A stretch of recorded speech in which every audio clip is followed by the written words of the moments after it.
حضرت عمر کا زمانہ ہے، مسجد میں عورتیں بھی نماز پڑھنے آتی ہیں اور مرد بھی نماز پڑھنے آتے ہیں۔ ایک خوبصورت عورت کا راستہ ایک نوجوان لڑکا روکتا ہے۔ ایک دن اس نے دیکھا، ایک دن رک کے کہا تجھے مسئلہ کیا ہے؟ اس نے کہا کہ میں تیرا چاہنے والا ہوں۔ اس نے کہا کہ میری چاہت ڈیمانڈ جو کروں گی پوری کر دو گے؟ اس نے کہا آسمان سے تارے بھی توڑ لو۔ اس نے کہا بس میری یہ خواہش ہے 40 دن حضرت عمر کے پیچھے نمازیں پڑھ لو، اس کے بعد 40ویں دن کی آخری نماز کے بعد یہاں میں منتظر ہوں گی تیری اور تیرا انتظار کروں۔ 40 دن نمازیں چلتی رہی۔ پھر عمر کا لہجہ اور من کے روگ نہ دھلے اور من میں نور نہ اترے۔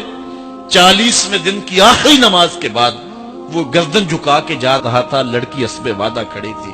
کہا گزر رہے ہو؟ میں اسبِ وعدہ کھڑی ہوں۔ کہا کھڑی رہو۔ عمر نے دل کا تعلق رب سے جوڑ دیا ہے۔ آؤ اس قرآن سے تعلق جوڑو، یہ دلوں کے زنگ اتارتا ہے، روحوں کو نور دیتا ہے۔ اسلام کا جو بنیادی اخلاق ہے وہ حیا ہے، یہ بات ذہن میں رکھیں۔ ہر دین کی ایک پہچان ہے، حضور نے فرمایا اسلام کی بنیادی پہچان کیا ہے؟ حیا ہے۔ جب ہم نے اسلام کے دامن کو چھوڑ دیا ہے، یہ رسم حنا کے نام سے بدتمیزی یہ کس معاشرے سے ہم نے لی ہے؟ اور کیا بہوؤں بیٹیوں کا تماشا لگایا ہے، اور نیم برہنہ بیٹیاں لوگوں کی شہوانی نگاہوں کے سامنے ہیں، اور باپ بھی کھڑا ہے اور بیٹا بھی کھڑا ہے۔ نہ باپ کی آنکھوں میں حیا ہے، نہ بیٹے کی نظروں میں حیا ہے، نہ بھائیوں میں غیرت ہے، اور کہتے ہو اللہ کی رحمتیں ہمارے اوپر نازل ہوں۔ یہ تو شکر کرو پتھر نہیں برستے محمد عربی کے قدموں کا صدقہ۔ اگر ان کی رحمت نہ ہو درمیان میں ابھی آگ لگ جائے دونوں جہاں میں۔ یہ تو ان کی رحمت ہے کہ پتھر نہیں برستے۔ پچھلی قوموں نے ایک ایک جرم کیا، کسی کے اوپر پتھر برسے، کسی کے اوپر خون برسا، کسی کے اوپر ایسا زلزلہ آیا کہ نیچے والی جگہ اوپر اور اوپر والی بستیاں نیچے۔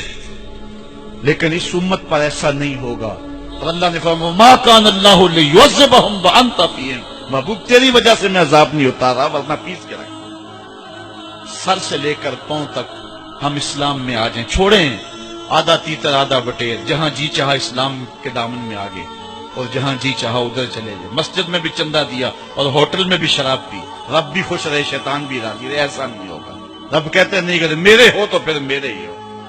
کوئی بھی غیرت مند محبوب نہیں جو ہے تسلیم کرتا کہ میرا محب کسی اور کی طرف نظر اٹھا کے بھی دیکھے، تو رب سب سے بڑا غیرت مند ہے، وہ نہیں چاہتا میرا ہو اور کسی اور کی طرف دیکھے۔ تم کون ہے؟ مغربی تہذیب لگتی کیا ہے تمہاری؟ اپنی ملت کا قیاس اقوام مغرب سے نہ کر، خاص ہے ترکیب میں تجھے قوم رسول آخر۔ تم غیروں کی نقالیاں کرتے پھرتے ہو، تمہارے سامنے سیدہ عائشہ کی سیرت موجود نہیں ہے؟ تم مغرب کی ٹینوں بننے کی کوشش کرتی ہے میری بیٹی، تیرے سامنے محمد کی بیٹی فاطمہ کا نقشہ نہیں ہے؟ کدھر بھاگ رہی ہے؟ یہ بال کھول کے بازار میں کون جا رہا ہے؟ یہ نیم برہنہ کون جا رہا ہے؟ دیکھ محمد عربی تجھے کیا آواز دے رہے ہیں، ان کا لہجہ کیا، اس کو سن اور زندگی کو اس کی مطابقت میں گزار۔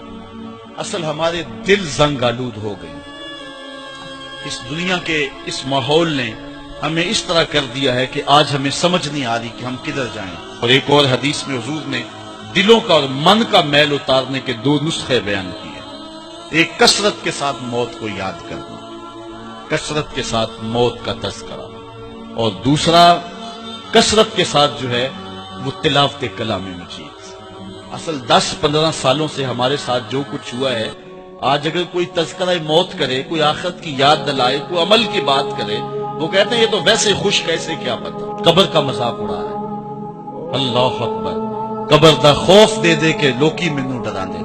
میں کہتا ہوں لوگ ہے کون ڈرانے والے؟ منکر نکیر کا پتہ آمنہ کے لال نے دیا ہے۔ فَلْيَضْحَكُوا قَلِيلًا وَلْيَبْكُوا كَثِيرًا، تمہارا رب کہتا ہے تھوڑے ہنسا کرو زیادہ رویا کرو۔ رونا دل کا میل اتارتا ہے، باتوں کے اجاڑ پن کو دور کرتا ہے، من میں خشیت الہی کے پھول کھلاتا ہے۔ اور حدیث میں آتا ہے وہ آنکھ خوف خدا کی وجہ سے روئی اور ایک بال کی جڑ بھی بھیگ گئی، کل قیامت کے دن وہ بال جہنم میں نہیں جانے دے گا۔ عرض کرے گا مالک یا اسے جنت دے دے یا مجھے نکال لے، تو رب بال تو نہیں نکالے گا، اللہ تعالیٰ اس شخص کو جنت عطا فرمائے۔ لا خیر فی عین لا تبکی من خشیت اللہ. امام ابو نعیم نے لکھا حلیہ میں، اس آنکھ میں بھلائی کوئی نہیں ہے جو خوف خدا میں روتی نہیں. رونے کا مزاج بناؤ، طبیعت کے اندر نرمی پیدا کرو. اگر طبیعت سخت ہے، بعض لوگ تباً سخت ہوتے ہیں، تو روزانہ شام کے وقت قبرستان میں جا کر کے کچھ وقت گزار کے آیا کرو. اپنی طبع میں نرمی پیدا کرو، طبیعت میں سادگی پیدا کرو. اپنے زندگی کے معاملات کو زیادہ نہ پھیلاؤ کہ جو حساب دینا مشکل ہو جائے.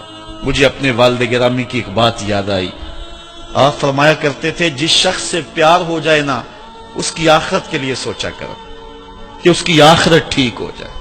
اس کے لیے محنت کرو، کوشش کرو، جو تم کر سکتے ہو کہ اس کی آخرت ٹھیک ہو جائے. ہاں، ہر بندہ چاہتا تو یہ ہے کہ میری زندگی آسودہ ہو.